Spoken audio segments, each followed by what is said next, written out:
시장이 연준의 표면적인 발표와 반대로 움직이는 데는 몇 가지 분명한 포인트들이 자리하고 있습니다.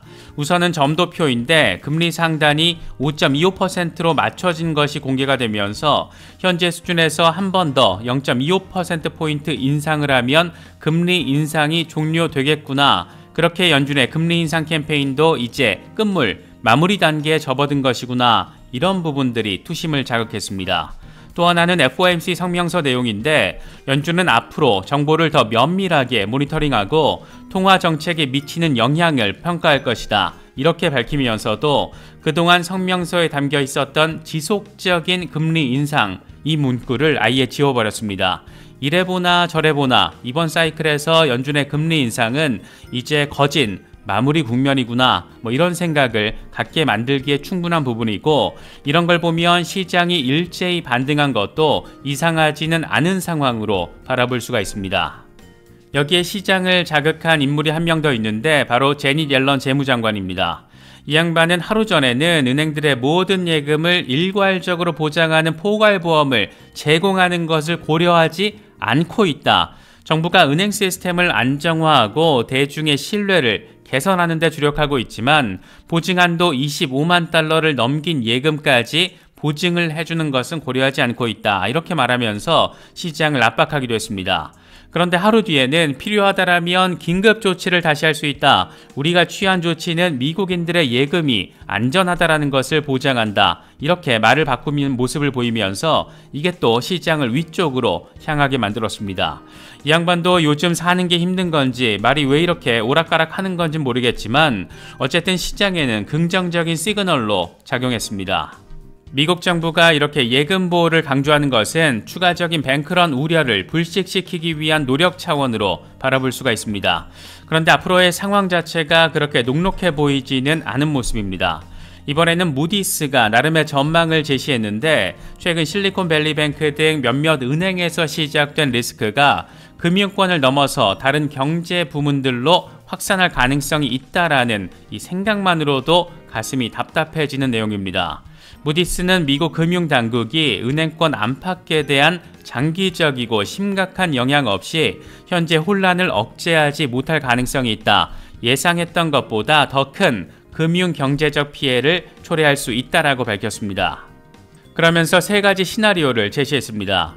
먼저 시장 참가자들 사이에서 리스크 회피 심리가 커지면서 은행들이 신용 제공을 줄이는 상황인데 이 시나리오는 가장 직접적이고 큰 피해를 가져올 수 있고 리스크가 구체화하는 상황을 초래할 수 있다라고 무디스는 설명했습니다.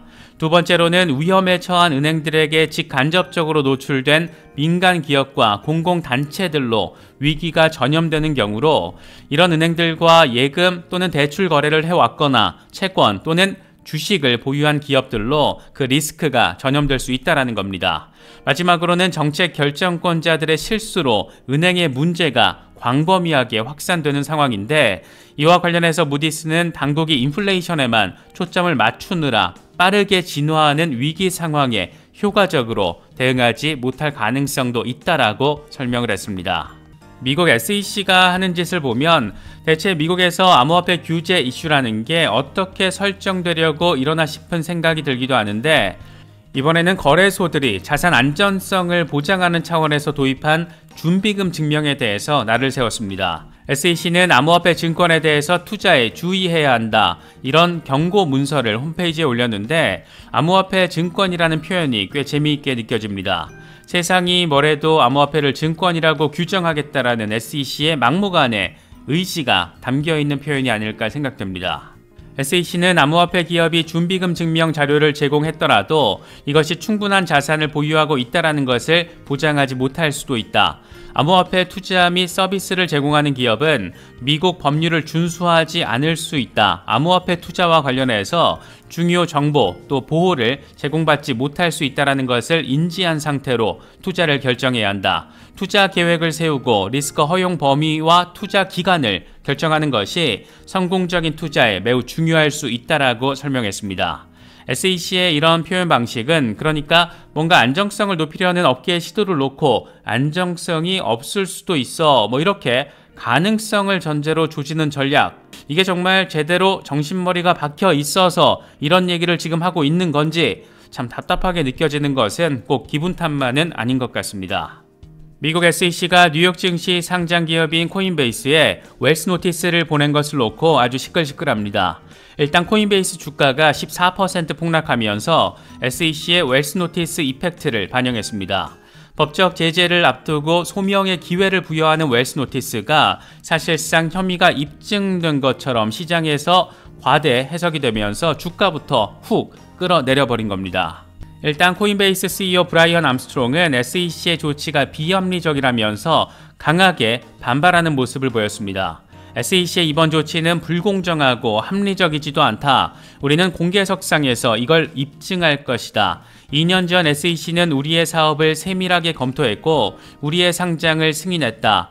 당시에도 스테이킹 서비스에 대한 참조를 57개 제출을 했고 암호화폐 상장 프로세스에 대해서도 아주 상세하게 설명을 했다. 이렇게 강조하면서 SEC의 이번 조치를 거품 물면서 아주 강력하게 비난했습니다.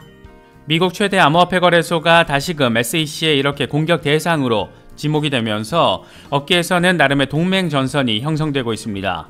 먼저 폴리곤 스튜디오 CEO 라이언 와트가 지원 사격에 나섰는데 우린 코인베이스 편에 서야 한다. 코인베이스가 대중의 신뢰를 얻었지만 규제 당국과 정치인들은 그 신뢰를 약화시켰다. 스타벅스, 메타, 나이키 등 주요 기업들이 폴리곤과 같은 퍼블릭 블록체인을 활용하고 있다. 이런 파트너십은 일자리를 창출하는 효과가 있다.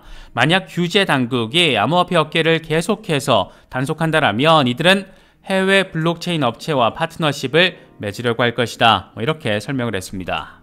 과연 시장의 우려가 과도한 것일까? 조금 세부적으로 상황을 바라보자라면 충분히 더 과도해도 이상하지는 않게 느껴지는 그런 부분들도 존재합니다. 일단 이번에 우려 대상으로 급부상한 도이체방크는 독일 최대 은행입니다.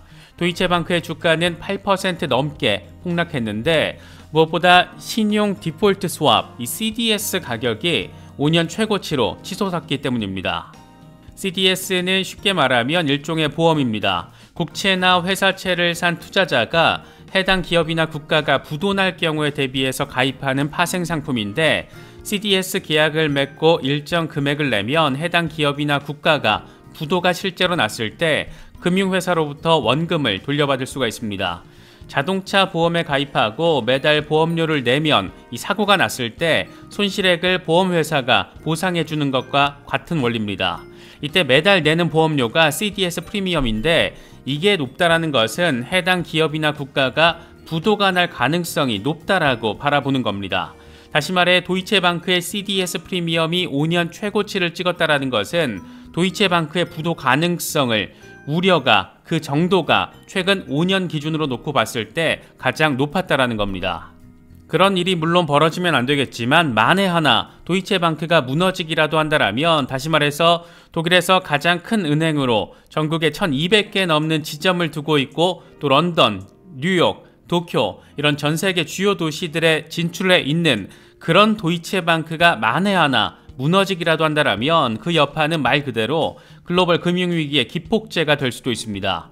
미국에서 출발해서 스위스를 거쳐서 이번에 독일로 금융위기 우려가 상륙을 한 건데 과연 이게 시장의 과도한 우려인지 아니면 2008년 금융위기의 시즌2가 될 것인지 여러모로 걱정스러운 부분도 자리하고 있습니다.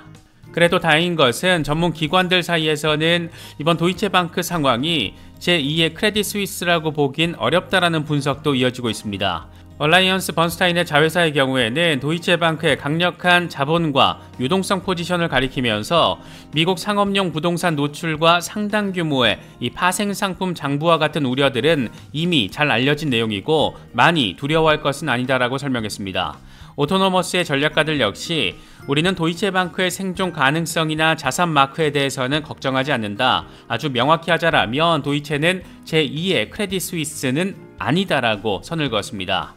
브뤼셀의 유럽연합 정상회담에 참석한 올라프 숄츠 독일 총리 역시 도이체방크는 아주 수익성이 높은 은행으로 걱정할 이유 전혀 없다. 이렇게 강조하기도 했습니다. 제발이지 걱정할 일은 생기지 않았으면 좋겠습니다. 비트코인 아카이브의 경우에는 최근 은행 위기 상황 속에서 비트코인이 굉장히 강력한 모습을 보여주고 있다는 점을 강조했습니다. 차트에서 S&P 500이 파란색 선이고 빨간색 선이 비트코인인데 3월 17일 기준으로 파란색 선이 1.4% 상승할 때 비트코인은 무려 35.8% 폭등한 상황을 아주 선명하게 확인할 수가 있습니다. 암호화폐 시장 전반의 관점에서 바라봤을 때는 굉장히 의미 있는 호재성 소식이 하나 있고 반면 아차 싶었던 그런 소식도 하나가 더해졌습니다. 먼저 나스닥이 기관들을 대상으로 암호화폐 커스터디 서비스를 올해 2분기에 출시한다라는 소식입니다. 나스닥 수석 부사장 아이라 아우어바흐는 현재 필요한 기술 인프라를 개발하고 있고 규제기관의 승인을 기다리고 있다라고 말했습니다. 나스닥의 이 같은 계획은 이미 지난해 9월에 발표를 했던 것이기도 한데 그 실체가 올해 2분기에 이제 진짜 세상에 드러내게 되는 겁니다. 특히 비트코인 반감기를 앞둔 상황에서 기관들을 대상으로 한다라는 게 포인트인데 기관들을 대상으로 한 커스터디 서비스를 지금 왜 출시를 하는 건지 참 설레게 또 기대감을 느끼게 만드는 부분입니다. 렉트 캐피탈의 경우에는 비트코인이 역헤드앤숄더 패턴을 잘 형성하고 있다라면서 지난 1월 30일 이후에 오른쪽 어깨를 형성하며 40% 상승한 상황이라고 설명을 했습니다. 차트에서 오른쪽이 1월 30일 상황이고 당시에는 아직 오른쪽 어깨가 형성되지 않은 그런 상황이었습니다. 결과적으로 3월 26일 기준으로는 오른쪽 어깨가 절반 이상 형성됐고 1월 30일 기준으로 40% 반등했다라는 점을 확인할 수가 있습니다. 이 양반은 월간 차트를 기준으로도 지금 수준이 유지된 채로 종가 마감을 해야 한다는 점도 함께 강조했습니다. 이제 월간 종가 마감까지 일주일도 남지 않았는데 비트코인이 마크로 저항 라인 위에서 돌파 마감하는 게 중요하다라고 설명을 하고 있는 겁니다.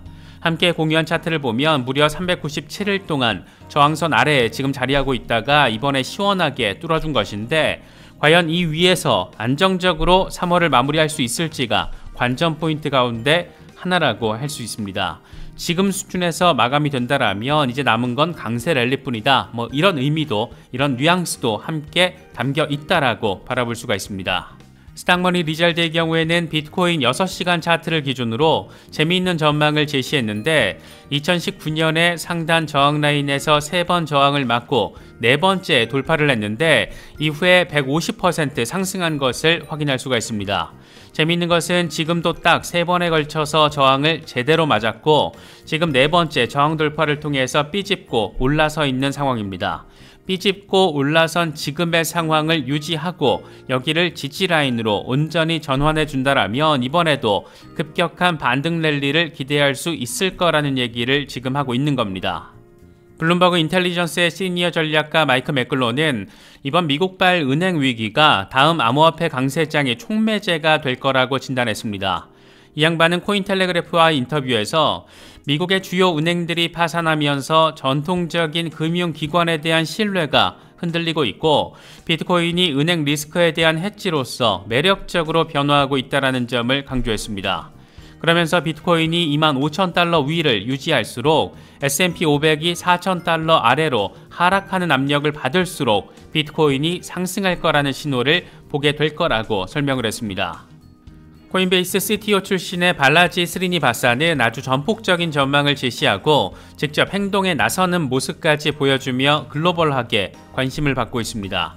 이 양반은 앞서 비트코인이 90일 안에 100만 달러 이상의 가치를 기록할 것이다 이렇게 밝히면서 주목을 받았었는데 자신의 이 같은 예측에 대해서 200만 USDC를 베팅했습니다. 지금 환율로 26억 원 정도에 달하는 거액을 베팅한 건데 이걸 증명하기 위해서 200만 USDC가 예치된 특정 주소를 공유했습니다. 90일이라고 해봤자 6월 말에 불과한데 지금 3만 달러 아래에 자리하고 있는 비트코인이 과연 90배 이상의 반등을 펼친다라는 이런 전망과 이에 대한 베팅이 과연 어떤 결과를 맞이할지 괜히 더 궁금하게 느껴지는 부분입니다. 미국의 경제 상황, 금융 시스템 상황, 통화 정책 상황 이런 것들을 하나하나 챙긴다라는 것이 굉장히 귀찮게 느껴질 수도 있지만 그래도 투자의 영역에 발을 내디딘 이상 이게 또 귀찮다고 피할 수 없다라는 점은 이게 또 어쩔 수 없는 것 같습니다. 그래도 연준의 매파 인사가 공개적으로 미국의 경기 침체 가능성에 대해서 언급한 점은 연준의 본격적인 정책 피봇 가능성에 대한 기대감을 갖게 만드는 부분입니다. 닐 카시카리 미니애폴리스 연은 총재는 CNBC에 출연해서 금융위기로 미국의 침체가 가까워졌다. 은행 부분의 최근 스트레스와 이에 뒤따르는 신용 경색 가능성으로 인해서 미국이 침체에 더 가까워지고 있다라고 말했습니다. 은행 위기가 미국 경제에 어떤 영향을 미칠지 측정하는 것은 아직 좀 이르지만 은행권 위기, 연준의 차기 금리 인상에 영향을 미칠 수 있다라고 전망했습니다. 이번 미국 은행 위기와 관련해서 월스트리트 저널이 재미있는 기사를 실었는데 실리콘밸리뱅크 파산이 촉발한 은행 위기가 이른바 슈퍼프라임 위기라는 겁니다. 지난 2008년 금융위기의 원인이 신용도가 낮은 사람들에게 거액의 주택담보대출을 해준 서브프라임 모기지였다라면 이번 미국의 은행 위기는 부자들의 돈이 이동하는 슈퍼프라임으로 인해서 촉발됐다라는 겁니다. 부자들의 돈이 이동한 상황을 슈퍼프라임이라는 표현을 사용한 건데 예금자 보험 기준의 상단, 이 25만 달러 이상의 예금 이탈이 대부분이었다라는 점을 강조하고 있는 겁니다. 특히 실리콘밸리 뱅크 같은 경우에는 상대적으로 부자인 기업과 벤처캐피털의 자금을 유치했던 이 스타트업을 주요 고객으로 삼아왔는데 거의 동시에 파산한 시그니처 뱅크의 경우에도 고액 자산가들을 대상으로 하면서 이른바 전보 모기지에 주력했던 것으로 전해지고 있습니다. 전보 모기지는 뉴욕과 샌프란시스코 등 대도시에서 이 고가의 주택을 살 때 받는 주택담보대출을 의미합니다. 이게 은행들의 지역 기반을 보면 고개를 끄덕이게 하는데 시그니처 뱅크가 뉴욕 기반, 실리콘밸리 뱅크는 이름대로 실리콘밸리, 퍼스트 리퍼블릭의 경우에는 샌프란시스코입니다.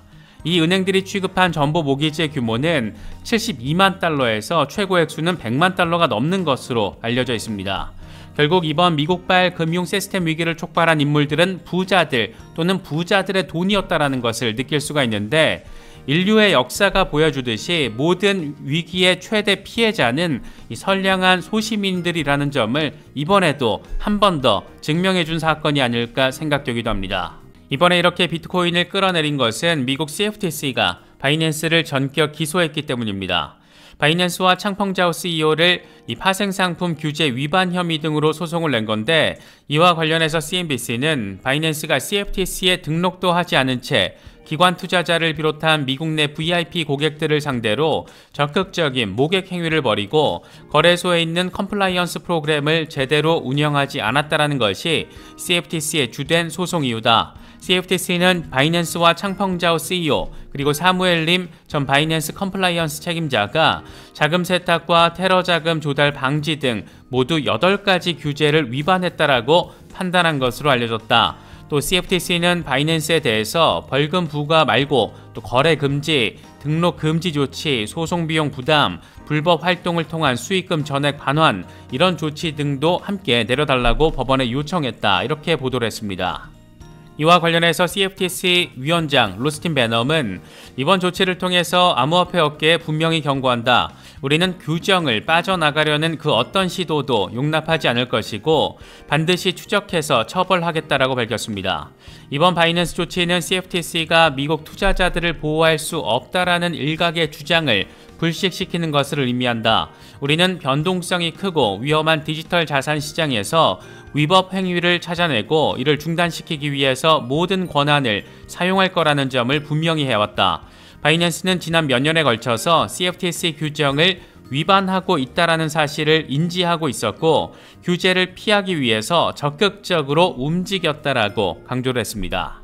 그레첸 로 CFTC 수석 부국장의 경우에도 입장을 냈는데 창펑자오 CEO 등 피고인들이 주고받은 이메일과 채팅 내용 등을 검토한 결과 바이낸스가 지금까지 밝혀왔던 컴플라이언스 준수 노력이 모두 가짜다, 허구라는 점을 확인했다.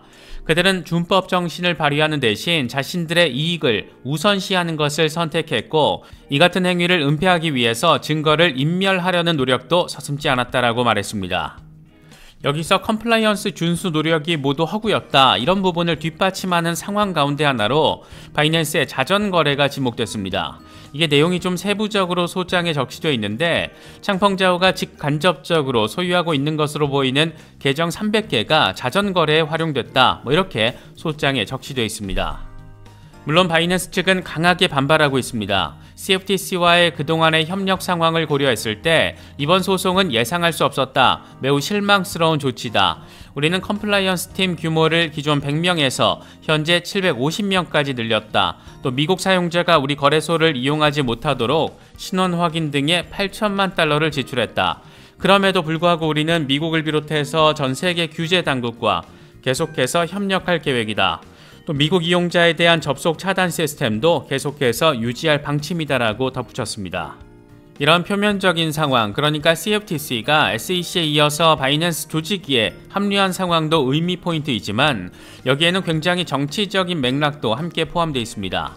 CFTC가 아예 대놓고 비트코인과 이더리움 그리고 라이트코인은 상품에 해당한다 이렇게 소장에 적시한 겁니다. CFTC는 해당 암호화폐들이 우선 가상통화로 정의가 되어 있지만 여러 상황을 고려해서 판단해야 한다 이렇게 강조하며 대부분의 암호화폐가 증권에 해당한다라는 SEC의 주장을 사실상 반박하고 있다는 점도 이번 바이낸스 소장을 통해서 느낄 수가 있습니다. 다시 말해서 이번 바이낸스 기소는 CFTC가 SEC에게 암호화폐 관련 규제권을 몽땅 눈 뜨고 멍 때리다가 빼앗기진 않겠다 이런 나름의 정무적인 판단을 기반으로 제기가 됐다는 점도 함께 느낄 수가 있습니다. 이런 아주 골 때리는 상황에서 CFTC 지원 사격에 나선 인물은 전직 CFTC 위원장 크리스토퍼 지안카를로였습니다. 이 양반은 코인데스크와 인터뷰에서 모든 암호화폐를 증권이라고 하는 것은 옳지 않다. 암호화폐는 아크텍처이고 알고리즘이다. SEC와 CFTC는 암호화폐가 증권인지 또는 상품인지에 대해서 단기적으로는 결정을 내릴 수 있겠지만 궁극적으로는 의회가 결정할 일이다. 우리는 지금 의회 개입이 필요한 상황이다. 이렇게 강조했습니다. 법적 규제 프레임워크가 미비하다 보니까 SEC가 혼자 다 헤쳐먹겠다고 날뛰고 있는데 이건 의회가 서둘러서 법적 공백을 막아야 하는 상황이다. 그렇게 모든 암호화폐를 증권이라고 말하고 있는 SEC의 주장이 사실과 다르다라는 점이 법적으로 입증돼야 한다. 이런 점을 지금 강조하고 있다라고 바라볼 수가 있습니다. 이와 관련해서 암호화폐 미디어 플랫폼 우블록체인 역시 비슷한 관점을 제시했습니다. CFTC는 바이낸스 기소장에서 비트코인과 이더리움, 라이트코인 등을 상품이라고 밝히면서 비트코인만 유가증권이 아니라는 SEC와의 확연한 시각 차이를 보여줬다라고 강조했습니다. 결국은 지들끼리 규제권 밥그릇 다툼을 하는 과정에서 세계 최대 암호화폐 거래소라는 상징성을 가지고 있는 바이낸스를 가져다가 재단 위에다 떡하니 올려놓았다라는 것을 느낄 수 있는 부분입니다. 이런 상황의 진격의 반전 포인트는 결국 중국의 진입이 아닐까. 이건 홍콩에서 비트코인 현물 ETF 출시 이 한방으로 어느 정도의 방향성이 세팅이 되지 않을까 그렇게 생각되기도 합니다. 비트파이넥스 애널리스트들의 경우에는 현재 비트코인이 강세장 초입에 있다라고 진단을 했습니다. 몇 가지 근거를 함께 제시했는데 현물 시장의 주간 거래량이 최대치, 또 파생상품 거래량이 비트코인 가격에 영향을 미치기 시작, 또 파생상품 거래가 현물 거래보다 더 많이 증가하고 있는 상황, 이런 점들을 근거로 제시하면서 기관 투자자들의 시장 참여가 증가하고 있다. 비트코인이 강세장 초입에 들어섰다라는 증거다. 이렇게 분석을 했습니다. 코인데스크의 경우에는 약간 우려스러운 상황에 대해서 진단을 했습니다. CFTC가 바이낸스를 기소하면서 시장의 유동성을 악화시키고 비트코인 가격을 다시 25,000달러까지 끌어내릴 수 있다는 겁니다. 바이낸스는 2월 중앙화 거래소에서 발생한 비트코인 거래량의 81%를 점유할 만큼 압도적인 시장 점유율을 기록하고 있다. CFTC의 기소로 인해서 바이낸스의 미국 기반 트레이딩 데스크가 운영을 중단해야 한다면 암호화폐 시장 내 유동성이 줄어드는 것은 불가피하다. 유동성 악화는 변동성 심화로 이어질 수가 있다. 이 같은 악재는 비트코인 가격 하락을 이야기할 수 있고 특히 선물 시장에서의 롱 포지션 강제 청산은 비트코인을 다시 25,000달러 지지선 아래로 끌어내릴 수도 있다라고 설명을 했습니다. 그런가 하면 이번 바이낸스의 기소가 내부 고발자 역할이 한몫을 한 것을 보여주는 상황들도 전해지고 있습니다. CFTC 위원장을 역임한 티모시 마사드는 코인데스크와 인터뷰를 진행을 했는데 최근 CFTC의 바이낸스 관련 조치를 빅딜이라고 표현을 했습니다. 그러면서 CFTC가 공개한 내용에는 아주 많은 세부 정보가 있다. CFTC는 바이낸스 내부 직원으로부터 일부 내용을 입수했다. 디테일이 매우 놀라운 수준이다. 다만 바이낸스에 대한 CFTC의 조치가 미국의 암호화폐 산업 규제 법안 제정을 촉구하게 될 거라고는 생각하지 않는다라고 덧붙였습니다. 과연 이게 규제 의지를 다진다라고 해소될 수 있는 이슈일까? 이런 의문점도 여전히 남아있는 상황인데, 이 같은 상황에서 미국 최대 증권사 찰스 슈왑이 유동성 위기를 겪을 수 있다라는 다소 충격적인 전망도 제시가 됐습니다. 찰스 슈왑이 겪고 있는 상황 역시 실리콘밸리뱅크 위기 원인과 거의 동일한 모습인데, 연준이 급격하게 금리를 인상하면서 지난해 채권 부문 손실이 급증했고, 여기에 역시 금리 인상으로 인해서 고객들의 자금이 은행 계좌로 몰렸다라는 점이 찰스 슈왑 유동성 위기 가능성의 근거로 제시되고 있습니다. 결국 금리가 인상되면서 채권 가격이 떨어졌고, 채권에 거액을 투자했던 은행들이 큰 손실을 보게 되면서 유동성 위기에 처하게 된다는 건데, 이게 진짜 찰스 슈왑에서 벌어진다라면 은행 위기의 시작점이었던 실리콘밸리뱅크와는 완전 차원이 다르다라고 바라볼 수가 있습니다. 실리콘밸리뱅크의 총 자산은 2,090억 달러 수준인 반면 찰스 슈왑은 7조 달러, 우리 돈으로 9천조 원이 넘습니다. 만약 찰스 슈왑이 실리콘밸리뱅크처럼 동일한 이유로 유동성 위기를 겪게 된다라면, 이런 일이 현실에서 벌어진다라면 그 파장은 단순 비교가 어려울 정도로 어마무시할 거라고 예상할 수가 있습니다.